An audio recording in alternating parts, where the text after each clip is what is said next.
My wife treacherously betrayed me and considered me a bad husband, but later she will pay for everything. Let me start from the beginning. I stepped off that plane as Queen Elizabeth II, head held high, oozing confidence like nobody's business. I didn't feel a lick of guilt about my 3-week fling down in Mexico. Why would I? I'm a successful gal, easy on the eyes, and honestly, life with Jake was choking the life out of me. That Dr. Liam, he lit a fire in me I'd forgotten was even there. Our little romance was wild, electric, until Jake's voice came roaring through the phone, mad as hell, and popped that bubble real quick. Hearing him blow up about my shameless cheating threw me off, though I gotta admit, I kinda respected that he finally grew a spine. But as the weeks dragged on, Liam's shine wore off. Once he sniffed out my rocky marriage, he turned into a real jerk, bossy, mean, and downright nasty.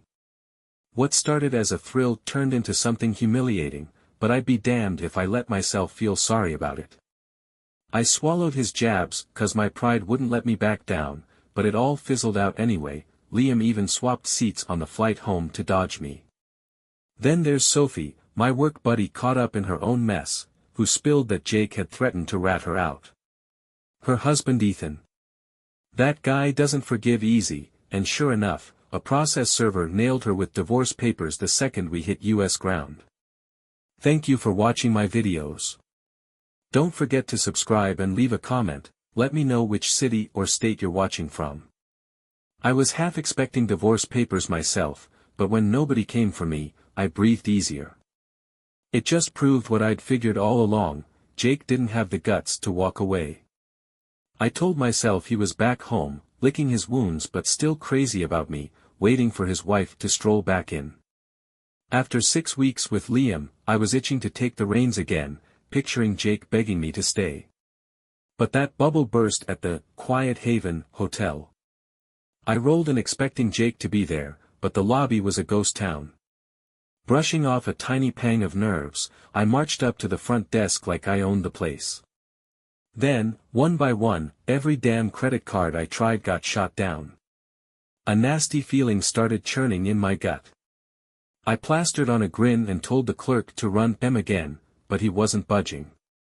Ignoring the hushed chatter behind me, I stepped back, figuring Jake had some excuse up his sleeve. But that sinking feeling got worse when I dialed Jake and got nothing, his number was dead. A spark of panic hit me. Then some guy in a suit walked up and handed me a manila envelope. Jake wanted you to have this, he said, no legal talk, no sorry, just that. I ripped it open and found a typed letter with a little sealed envelope tucked inside. Reading it, I felt shock clamp down on me like a vice. Jake wasn't letting this slide. He'd turned into someone else entirely. Cold as ice, out for blood, not the pushover I used to shrug off. My heart was thumping as I soaked in every word, but one line jumped out, you apparently justified your actions by concluding I had a whirlwind affair with Clara in Iraq. Nope, I didn't. It was just one slip-up, nothing full-on, he wrote, just me consoling a buddy who'd been through hell. Then he threw my sneaky, premeditated hookups in my face. I'd always brushed off the guilt with that smug little excuse, but now I clamped my mouth shut and kept reading. I know you also stepped out while I was stuck in Japan, he went on. Someone clued me in about your weird parking habits at the Red Roof Inn. You never fessed up, but we both know the truth. My face got hot with anger. That was ancient history, why drag it up now? We'd made it through that mess. I'd been careful, or so I thought. Sure, it was a rush with that anesthesiologist on the night shift, and yeah, it stopped cold when Jake came home, but it shouldn't matter anymore, I told myself. Your letter makes it clear you think we're in some free-for-all marriage where you do whatever the hell you want, no questions asked, he wrote. Guess fair's fair, huh? My pulse kicked into overdrive. Fair's fair. Jake was hinting at something huge. Every paragraph after that backed it up, he'd sold our house, cleaned out the bank, ditched his phone, and was about to hit the road in an RV for who knows how long. I skimmed the pages fast, not caring who was gawking at me. Then the real kicker hit. I sent all the proof of your little side gigs to HR at the hospital. I've got a deal lined up for them to sign, promising they'll fire you and your precious Dr. Liam to keep me from suing over their morality rules, he added. Monday's gonna be a hell of a day for you. My stomach dropped. I used to strut through that hospital, a damn good nurse even if I was a little rough around the edges. Losing that gig, my whole identity, would crush me, and Jake knew it. That's why he did it. I gave the kids your pics and videos with Liam, he wrote next. I laid it all out for them. I'm taking off for a long haul. They begged me not to ditch you, but I told them I'd call you as much as you called me. 0. I could practically hear him sneering, nothing like the doormat I used to ignore. Then the final gut punch landed. I'm not divorcing you, he wrote. You want out. File for abandonment, I won't fight it. I've already grabbed what I need, the house, the cars, our cash, the kids' respect, he said. Enjoy the open marriage you shoved down my throat. Oh, and I left you a parting gift, a $450 Visa card. That's your last piece of plastic. My hands shook as I read Jake's name. Fury, shame, and dread twisted up inside me. I crammed the letter back in the envelope, refusing to even look at that pitiful card. Tears were itching to fall, but I held them back with sheer stubbornness. Chin up, breathing all shaky, I cursed Jake out loud. He was the bad guy here. He'd screwed me over royally. I straightened up, stormed back to the desk, and shoved the envelope under my purse. Snapping my fingers, I barked, I need a room. My husband's got me in a tight spot, but I can pay, cash if I have to, I added. The clerk paused. We take cash, ma'am, but you'll need a deposit in ID. My gut clenched. How much did I even have? I rummaged through my purse, barely $99, nowhere near enough. Grinding my teeth, I ripped open Jake's little envelope and yanked out the $450 gift card. I forced a grin. Run this, I said. If Jake wasn't lying, it'd get me a night or two. Tapping my foot, I waited. It went through. Relieved but pissed as hell, I shelled out for one night. Room 199, Miss Carter. Enjoy your stay, the clerk said, all polite-like, but I swear I caught a hint of smugness. Or maybe I was just paranoid. I snatched the keycard, waved the bellhop over, and marched off. Rage was eating me alive, Jake, the embarrassment, my whole perfect life crashing down fast. The bellhop trailed me with my bags, quiet as a mouse. I jabbed the elevator button and glanced at my phone, half hoping Jake would call so I could rip into him, demand answers, or at least chew him out good. But his number was gone, disconnected. A loud and clear sign he'd cut me loose. The doors slid open. I stepped in, the bellhop right behind, that letter in my purse feeling like a scarlet letter branding me. Up in my room, I paced like a caged animal, trying to wrap my head around it all. My suitcase sat by the bed, city lights twinkling outside the big windows. All I could see in that hotel room window was my own face staring back, a gal coming apart at the seams. I flopped down on the bed, my mind drifting back to that moment I picked Liam over everything else.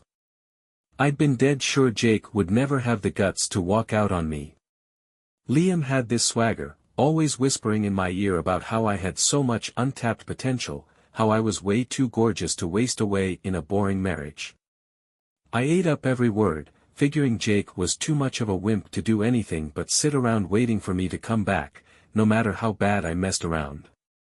Man, was I full of myself, strutting around with that affair, cracking up about how free I felt ditching my bold man. When Jake's call came through, all fire and fury, I just smirked, thinking he'd simmer down like always. That's just how he was, or so I thought. Now I'm seeing how my big head pushed him to finally snap. A little twinge of, maybe I screwed up, poked at me, but the anger blazing inside drowned it out fast. I had to push back. I'd lost my house, my cash, but I sure as hell wasn't some helpless nobody. After tossing and turning all night, I woke up with a fire in my belly to do something about it. I grabbed my phone and dialed the bank. There had to be some mix-up, right? But after I told M who I was, the lady on the line hit me with this stiff, robotic answer: "Ma'am, Mr. Jake Carter closed all the joint accounts with a legit power of attorney. We can't spill any more than that. Try reaching out to him yourself," she added. I slammed the phone down, steaming, my fists clenched so tight my knuckles went white. Next up, I rang my kids, both grown, living out of state. I got my son's voicemail, then dialed my daughter. She'd always been tighter with Jake anyway, and it went straight to her machine too. I left a short, snappy message: "Hey, it's me. We need to talk, pronto. Call me." No way was I dumping the whole mess in a voicemail, but deep down, I had a sneaky feeling Jake had already poisoned them against me. I threw on some sharp slacks and a snug blouse, pinned my hair up nice and tidy, and hopped a cab to the hospital. If I could stop Jake's wrecking ball before it hit, maybe HR would just see him as a salty ex making up stories. I mean, I'd earned some cred with my boss over the years. I was damn good at my job, even if I didn't sugarcoat things as a nurse manager. They couldn't afford to lose what I brought to the table. Let M try to smear me, I'd claw my way through this. I rolled in just before lunch, brushing off the nosy looks from folks in the lobby. Gossip was clearly making the rounds already. I strutted right into HR, expecting to wrap this up quick. A woman with a face like stone sat behind the desk. Her nameplate said, "Miss Harper, HR Manager." I'd seen that name in Jake's letter, and my stomach did a flip. She glanced up at me, her eyes icy as hell. "Nina Carter, I figured you'd show up," she said, her tone sharp, dripping with judgment. I squared my shoulders and shot back. "I'm here to straighten out this nonsense my husband's been spreading," I said. "I don't even know what he sent, but he sent us some pretty graphic photos, Miss Carter," she cut in. "Pictures, plus a private investigator's notes. Oh, and a threat to sue us for ignoring our morality clause if we keep you or Dr. Liam Hayes on payroll." My lip twitched, I couldn't help it. "That's insane," I fired back. "He's just a pissed-off husband lashing out. There's no real case here. And how dare you even look at private? You signed a code of conduct when we hired you, didn't you?" Miss Harper raised an eyebrow. She yanked out a folder. "Says right here that folks in key roles, like you, tied to the hospital's rep, can get the boot for public scandals or behavior that drags our name through the mud." She jabbed at a highlighted line. "We've got grounds." "This is bull," I snapped, my heart hammering. "It's not some big public drama, just my personal business," I argued.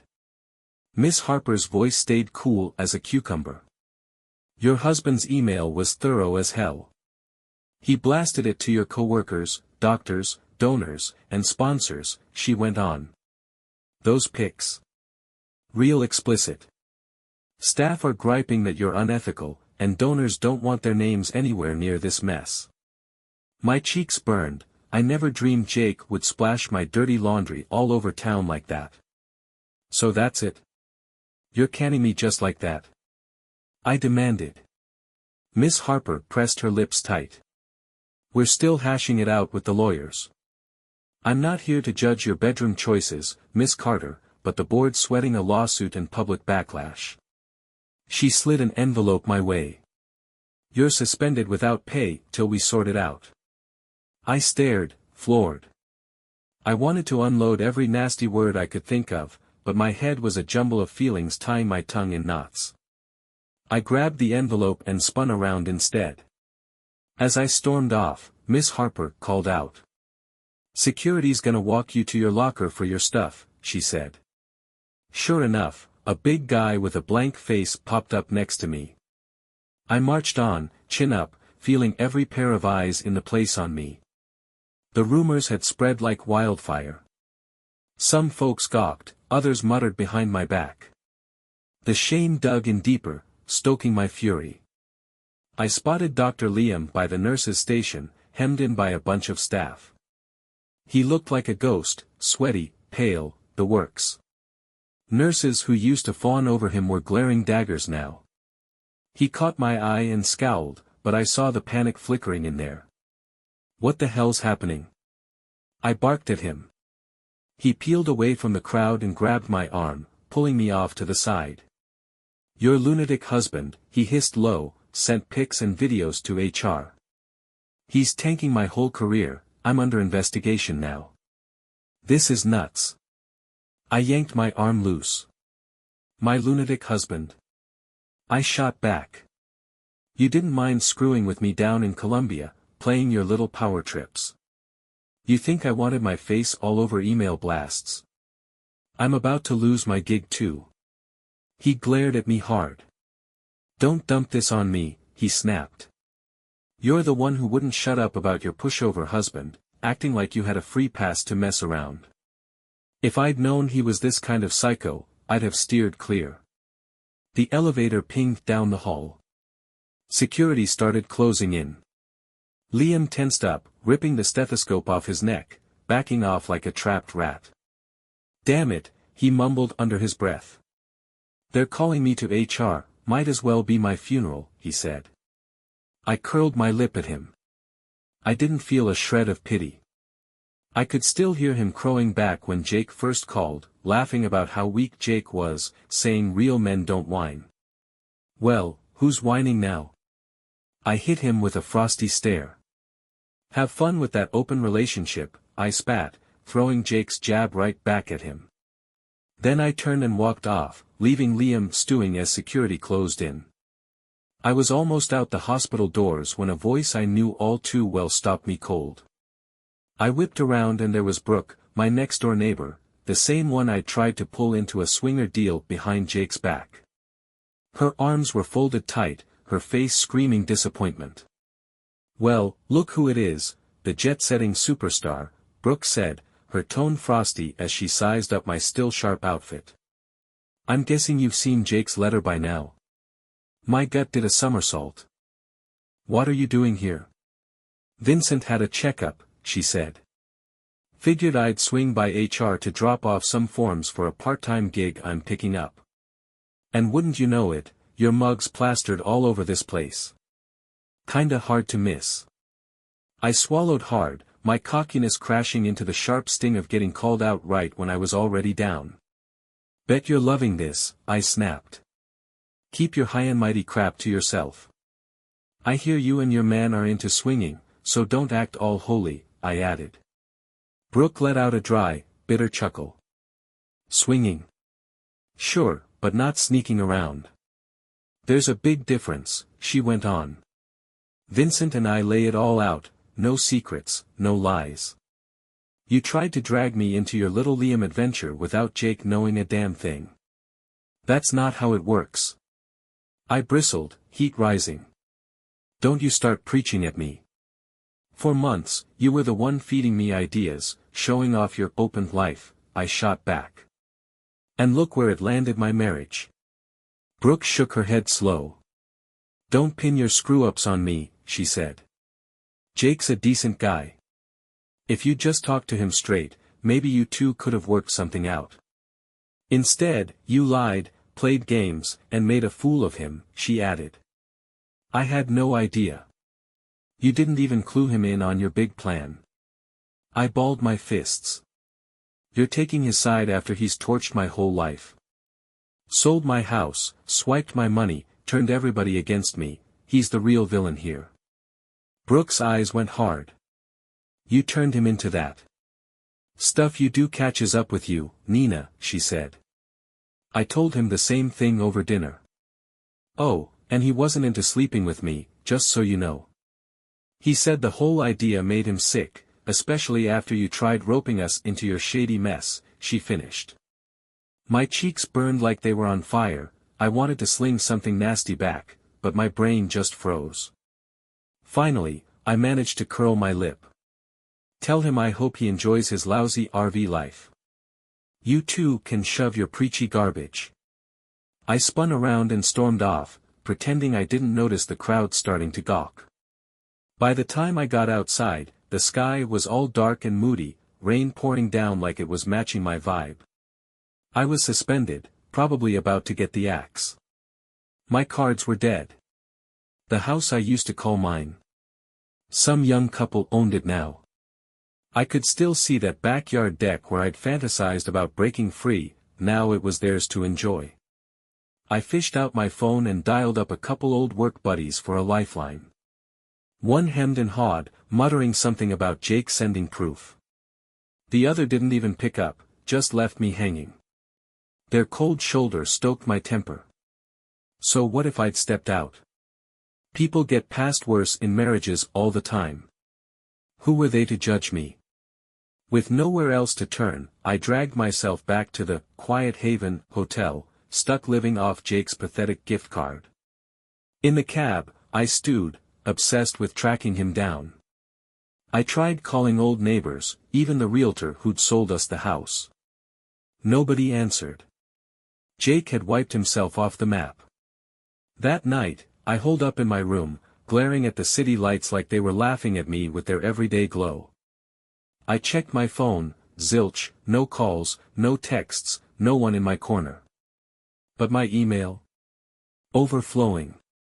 I took a chance and peeked, there were forwards from Jake, pics of me tangled up with Liam in bed. My stomach churned with disgust. The subject lines hit like a slap, my wife's fresh start. Doctors with no shame. Open marriage, her rules only. He'd blasted them to friends, family, even folks from church. Fury shook me to my core. I paced the room, dreaming up ways to get him back, sue him, haul him into court. But if those pictures were real, was it even slander? He was holding all the cards. I flopped onto the bed, clutching the sheets, boiling mad. How could he pull this? He'd taken our dirty laundry and made it a circus. If he'd just kept it quiet, we might have patched something together. But no, he was ripping my world apart, bit by bit. A tiny voice in my head whispered I'd sparked this whole disaster, but I squashed it fast. Morning came with a sliver of hope, my daughter finally called back, leaving a voicemail that hit me like a brick. Mom, got your message. I don't even know what to say. Dad filled me in, showed us everything. We saw the pictures, she went on, her voice tight. He didn't hold back. I'm so let down, Mom. And I'm worried about Dad too, he's hurting, angry, she said. He's taking off for a while. I love you, but I can't back what you did. I'm not picking sides in your fight with him. Maybe we'll talk someday, but I need space. Sorry. I shut my eyes, tears itching to spill. My own kid had written me off. I called her back, voicemail again. Tried my son, nothing. Panic crept into my voice as I left messages. Please, just hear me out. It's not how it looks, I swear. But Jake had already painted the picture for them. I spent hours hunting for lawyers, dying to sue him into the ground. Every firm turned me away. One guy didn't mince words, if the proof's legit, it ain't defamation. And with no cash, you can't fight the asset sales. I hung up, cussing him out under my breath. I had nothing left, no job, no money, no one to lean on. For the first time, real desperation sank its teeth into me. That afternoon, a random email popped up, and my heart skipped. Jake? I opened it and skimmed fast. Nina, you're probably dodging me, but I'll give it a shot. This is a throwaway email, don't waste your time tracing it. I'm killing it soon. Now you get what it's like having your world flipped upside down without a say, he wrote. You built this game. I stuck a few of your things in a storage unit, address below. Just odds and ends, old notes, nothing worth much. It's open Friday, 13 a.m. to noon, then it's gone. I won't be there. I've hit the road already. I'm a few states out by now, he added. The open highway's gorgeous. Call this my last nice gesture. I loved you once, and maybe you'd want some scraps from the old days. Or not. My chest tightened up. He was wiping me out of his life, step by step. But there was this warped kindness in it, dangling a chance to grab a box of leftovers. I hammered out a pissed-off reply, but it bounced back, account already dead. Damn him to hell. Friday at 6:45 a.m., I stood in a grungy alley lined with storage units, the sky a dull gray slab overhead. I'd burned another night at the hotel, that gift card shrinking fast. I'd barely eaten, stretching what little I had left to keep a roof over my head. I was beat, dragging like a sack of bricks. The storage unit's metal door sat there, locked up tight with a padlock. I checked my phone, 6:58 a.m. Would Jake actually come through on this? Right on the dot, some local manager strolled up, jangling a ring of keys, looking half asleep. "You Nina Carter," he mumbled. I gave him a quick nod. He popped the lock and heaved the door up. "Got told to open it at 9, he said. "I'll slap it shut again at noon if you're not around." I stepped inside, my eyes squinting to adjust to the gloom. There they were, 4 or 5 boxes lined up, each one tagged in Jake's scratchy handwriting: junk, miscellaneous, keepsakes, letters, and, get this, Nina's indulgences. I pried open the tops, digging through, my head spinning with a mess of feelings. I dropped to my knees, pawing through it all, feeling naked, like Jake was still pulling the strings to shame me. Then I found this old photo of us, grinning like idiots on a ski trip 20 years back. In that picture, he's gripping my hand, eyes shining with love, real love. A sharp ache hit me, nostalgia twisting into the sour taste of how it all fell apart. I chucked the photo away, pissed. Time just crawled by. I wasn't even sure what I was hunting for, maybe some hint Jake still gave a damn. But every piece in those boxes was just a leftover from a marriage that used to mean something. He'd packed up like a museum exhibit of everything I'd thrown in the trash. By 9:40, I'd picked out what I couldn't let go, little personal trinkets, worthless cash-wise but heavy with memories. I thought about ditching the old love letters, but some twisted part of me shoved in a bag anyway. No way was I letting him be the only one with the whole damn story. I hauled the boxes out to the curb, hoping to wave down a cab, hell-bent on hanging onto whatever scraps of myself I had left. Then I heard someone behind me, an older lady stepping out of a car, her face all polite worry. "Nina, I'm Olivia Grant," she said. "My husband and I bought your house, from Jake." My breath snagged in my throat. Jake's letter flashed in my head, the young couple, Henry and Olivia Grant. She looked older than I'd pictured, maybe worn down by kids or life. I nodded slow. "Yeah, I'm Nina." "Didn't mean to spook you," she said, all apologetic. "Jake mentioned this storage unit, said we might want to grab some odds and ends that came with the sale. Told us to check in with you." She hesitated, shifting on her feet. "Look, we don't want any drama. Never thought we'd get your place like this." My face twisted up, anger bubbling over. "My place? Yeah, well, it's yours now. Congrats on cashing in on my husband's revenge kick." Olivia's eyes softened with pity. "I don't want to butt in, but you're obviously hurting bad. If it helps, the sale was all above board, legal and clean. I know that's cold comfort, but Jake said you were after a new chapter. Guess that was a stretch." I almost barked out a laugh, bitter as hell. "He's a pro at twisting the truth now, huh? Hope you love those hardwood floors and the fancy deck I shelled out for." Olivia squirmed, uneasy. "If you ever want, we could let you swing by sometime, you know, if there's memories in that house you'd like to." "Enough." I cut her off, tears stinging hot. "I don't need your sympathy. Take the damn house, slap whatever paint you want on it, I'm done caring." Her face crumpled a bit, and she nodded. Okay, I'm sorry this went down like it did. Really? She backed off to her car, leaving me fuming on the sidewalk, shoulders shaking, boxes at my feet. Back at the hotel, I dumped the boxes in a corner and crashed into a chair, flipping through Jake's old letters. One caught me off guard, a rough draft I'd scribbled years ago after we'd had a blowout fight. It was about trust, loyalty, me thinking he'd messed around in Europe. I'd unloaded all my gripes, my suspicions, my slow-boiling resentment, but I'd never had the guts to hand it over.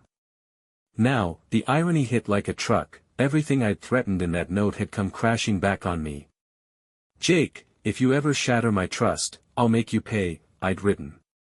I don't roll over for betrayal. I'll tear down every lie holding us together. The paper slipped from my fingers. That cocky tone still burned, even now. I'd never imagined I'd be the one to stab him in the back, or that quiet, easygoing Jake would turn around and obliterate me. The day came when I couldn't stretch my stay at the quiet haven anymore. The front desk guy said my gift card was tapped out, no cash to keep me there. I'd have to slum it in a cheap motel or crash with a friend, but let's be real, I'd burned every bridge. Pride duked it out with panic, but panic won. I landed at this grimy motel on the edge of town, the kind that rents by the week, with stale smells, peeling walls, and lights that buzz and flicker. I stared into the cracked mirror, barely recognizing the wreck looking back. Dark circles hung under my eyes, my once perfect hair was a mess, and I was still rocking the same slacks from days ago. I sank onto the lumpy mattress. A roach darted across the nightstand, and I squeezed my eyes shut, grossed out. How'd I end up here? My phone buzzed, and I grabbed it fast, heart racing. Jake? Nope. Blocked number. I paused, then picked up. Hello. Liam's smug voice slithered through. Guess you win, Nina, he said. They canned me, blacklisted me from half the hospitals around here. My wife bailed too, so thanks for the cherry on top. I let out a hollow laugh. I win. Take a look at me, stuck in a roach-infested dump. Jake stripped me bare and torched my life. Well, that's what you get for hooking up with a creep like me, huh? Liam spat. You're no angel either. Next time, pick a fling that doesn't trigger your husband to nuke everybody's careers. I wanted to rip into him, but all I felt was a big, fat nothing. After a dead silence, he hung up. I tossed the phone down, the last spark I'd felt with Liam was long gone, swapped out for pure hate. In a spiteful little fit, I decided to pull one last dumb move. I still had the number for Owen, an old army pal of Jake's, someone he used to swap travel stories with. If anybody knew where Jake was, Owen might. My hands shook as I dialed. He answered. Hello. I kept my voice tight. Owen, it's Nina Carter. He let out a loud sigh. Yeah, Nina, Jake told me not to talk to you. My temper flared. Don't you hang up on me. I know Jake's feeding you bullshit. Tell me where he is, or... Sorry, I can't help you, Owen cut in, firm as hell. Jake's been through the ringer. You want to clean up your mess, figure it out yourself. He asked for breathing room, he added. I'm giving it to him. Click, he was gone. Rage tore through me like a wildfire. I chucked my phone onto the bed, watching it bounce. Nobody was gonna lift a finger to help me find Jake. It felt like the whole damn world was throwing up a wall around him, letting him cruise off scot-free while I was stuck here rotting. A week dragged by, then two. My suspension from the hospital turned into a full-on firing. A letter showed up at the motel one day. Your job's done, terminated for cause, code of conduct violation, effective now, it read. The gossip about my mess spread like wildfire through the local healthcare crowd. Every door I knocked on slammed shut in my face. Meanwhile, that pitiful gift card Jake left me. Drain dry. I had to hawk what was left of my jewelry, getting peanuts for stuff that used to mean something. I'd always been the one calling the shots, but now even that last shred of control was slipping through my fingers. At night, I'd hunker down in that grimy motel room, poring over Jake's typed letter, the one that kicked off this nightmare. "I'm not divorcing you," he'd written. "I don't give a damn about divorce papers, and I ain't looking to tie the knot again," it went on. "I've got all I need. You want out? You file. I'll be out there on the road, soaking up my freedom, just once, if you don't mind." Every reread drove that knife deeper. He'd twisted my own flippant words back at me. Just once, if you don't mind, that's what I'd tossed at him when I shrugged off my fling like it was nothing. Now it hit me, chilling me to the bone. His payback wasn't just about stuff, it was a head game, a slow grind to break me down. Way back, I'd told him I craved independence, a little thrill in my life. His answer? He handed me loneliness and misery instead. With no other moves left, I finally scraped together some icy resolve and called a lawyer about divorcing Jake for ditching me, maybe my last shot at clawing back a piece of pride. I needed some legal straight talk. Could I nail him for screwing around with that power of attorney? The lawyer didn't sugarcoat it, going after him would be like climbing a mountain barefoot.